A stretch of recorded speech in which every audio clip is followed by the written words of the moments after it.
Welcome to special analysis. నేను రమా మండువా. ఈరోజు అనాలిసిస్లో భాగంగా మనం తీసుకోబోతున్న టాపిక్ ఏంటంటే తెలంగాణలో రేపు జరగబోతున్న ఎంపీ ఎన్నికల్లో కాంగ్రెస్ 10కి పైగా ఎంపీ స్థానాలను గెలుచుకోబోతోందా అంటే అవుననే చెప్పాలి. ఆ దిశగా ఈరోజు రేవంత్ రెడ్డే కాదు అండ్ కాంగ్రెస్ హైకమాండ్ కూడా చాలా సీరియస్గా ఫోకస్ పెట్టింది. ఇక అంతేకాదు ఈ రోజున మొన్నే మనం చూసాం ఏదైతే మూడ్ ఆఫ్ ది నేషన్ పేరుతోని ఇండియా టుడే చేసిన సర్వేల్లో కూడా మెజారిటీ సీట్లు కాంగ్రెస్ గెలుచుకోబోతోందన్న అంచనాలు కూడా వచ్చాయి. సో అదే సమయంలో చూస్తే ఈ రోజున అటు కాంగ్రెస్ పెద్దలే కాదు, కాంగ్రెస్ హైకమాండే కాదు, ఈరోజు స్వయంగా బీజేపీ నేతలు చేయించుకున్న సర్వేల్లో కూడా ఇదే అంశం స్పష్టమవుతూ ఉందంటున్నారు. అయితే ఏ పార్టీకి ఆ పార్టీనే ఈరోజు అదే ధీమాను కూడా వ్యక్తం చేస్తుంది.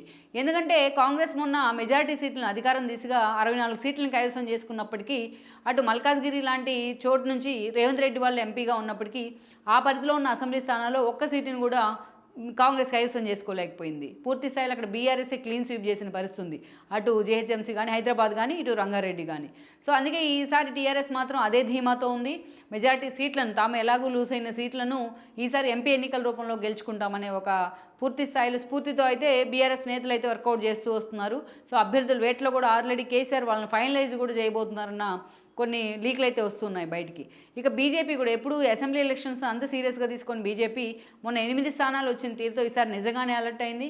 ఈసారి కిషన్ రెడ్డి లాంటి వాళ్ళు ఎలాగైనా ఎంఐఎం స్థానాన్ని కూడా, హైదరాబాద్ లాంటి ఎంపీ స్థానాన్ని కూడా మేమే గెలుచుకోబోతున్నామంటూ సవాల్ విసురుతూ వస్తున్నారు. ఆల్రెడీ అటు బండి సంజయ్ లాంటి వాళ్ళు పూర్తి స్థాయిలో గ్రౌండ్లోకి వెళ్ళిపోయి పనిచేసుకుంటూ ఉన్నారు ఎంపీలుగా పోటీ చేసేందుకు.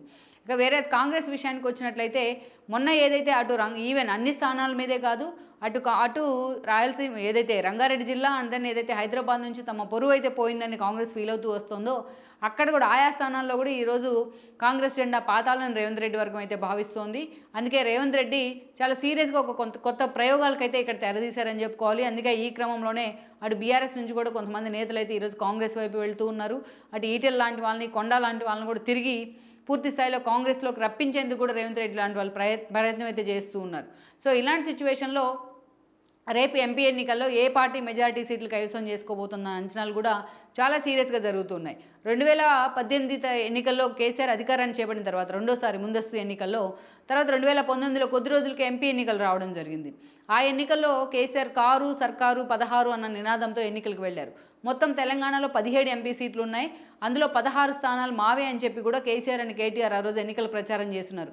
అంటే ఒక్క హైదరాబాద్ సీటు మాత్రం తమ మిత్రపక్షమైన ఎంఐఎంకి వదిలిపెడుతున్నామంటూ ప్రచారం చేయడం జరిగింది.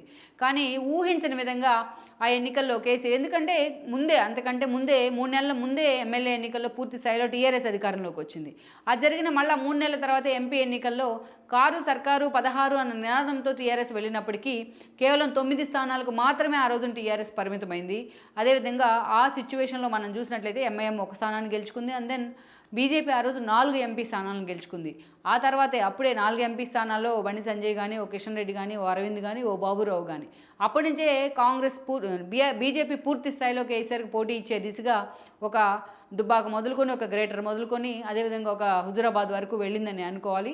సో బీఆర్ఎస్ వర్సెస్ బీజేపీ అన్న పరిణామాలు కూడా తెర మీదకి వచ్చాయి. ఒక దశలో బీజేపీ అధికారంలోకి రావడం తథ్యమని అంచనాలు వచ్చాయి. తర్వాత లిక్కర్ మాఫియా వ్యవహారం కానీ, కవితని బీజేపీ సేవ్ చేసిన విధానం కానీ, ఇవన్నీ కూడా కాంగ్రెస్కి బూస్టప్ ఇచ్చి ఈరోజు కాంగ్రెస్ అధికారంలోకి వచ్చింది. అందుకే వీటన్నిటిని ఎక్స్పోజ్ చేస్తూనే కాంగ్రెస్ అధికారంలోకి వచ్చింది. ఇంకా బలంగా ఈ అంశాలను జనంలోకి తీసుకువెళ్లాలని రేవంత్ రెడ్డి అండ్ టీం భావిస్తూ ఉన్నారు. అయితే ఈరోజు స్వయంగా తెలంగాణలో జరగబోతున్న ఎంపీ ఎలక్షన్స్ మీద బీజేపీ హైకమాండ్ అయితే చాలా శ్రద్ధ పెడుతూ వస్తోంది. ఈ క్రమంలోనే ఇప్పటికే సర్వే కూడా చేయించుకున్నారన్న వార్తలు వస్తున్నాయి.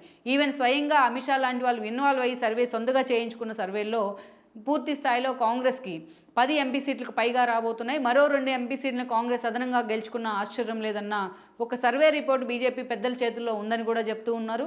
ఇక అటు బీఆర్ఎస్ చేయించుకున్న సర్వేలతో పాటు ఇటు కాంగ్రెస్ అయితే ఎలాగూ ధీమాతో ఉంది. అసెంబ్లీ ఎన్నికల్లో క్లీన్ స్వీప్ చేశారు కాబట్టి రూరల్లో కూడా. బట్ అదే సమయంలో బీఆర్ఎస్ చేయించుకున్న సర్వేల్లో కూడా తాము రేస్లో వెనుకబడతామన్న అంచనాలు అయితే వస్తూ ఉన్నాయన్న కొన్ని లీకులు ఉన్నాయి బయటకు. బట్ ఇదే సమయంలో బీజేపీ అగ్రనేత అయిన అమిత్ షా స్వయంగా చేయించుకున్న సర్వేలో కాంగ్రెస్కు 10 ఎంపీ సీట్లకు పైగా రాబోతున్నాయన్న అంచనాలు రావడంతో కాంగ్రెస్లో అయితే ఒక జోష్ ఉందని అనుకోవాలి. బట్ ఆ స్థాయిలో గ్రౌండ్ రియాలిటీస్లో కూడా ఈరోజు రంగారెడ్డి అండ్ దెన్ ఈరోజు హైదరాబాద్ లాంటి స్థానాల మీద కూడా కాంగ్రెస్ చాలా సీరియస్గా ఫోకస్ పెట్టింది.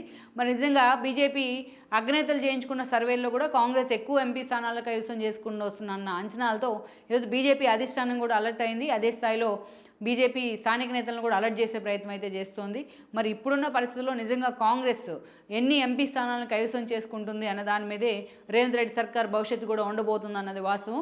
మరి బీజేపీ అగ్రనేతలు చేయించుకున్న సర్వేలు రేపటి ఎన్నికల్లో కాంగ్రెస్ వైపు నుంచి ఎంతవరకు నిజమవుతాయన్న అంశం మాత్రం మనం చూడాల్సి ఉంది.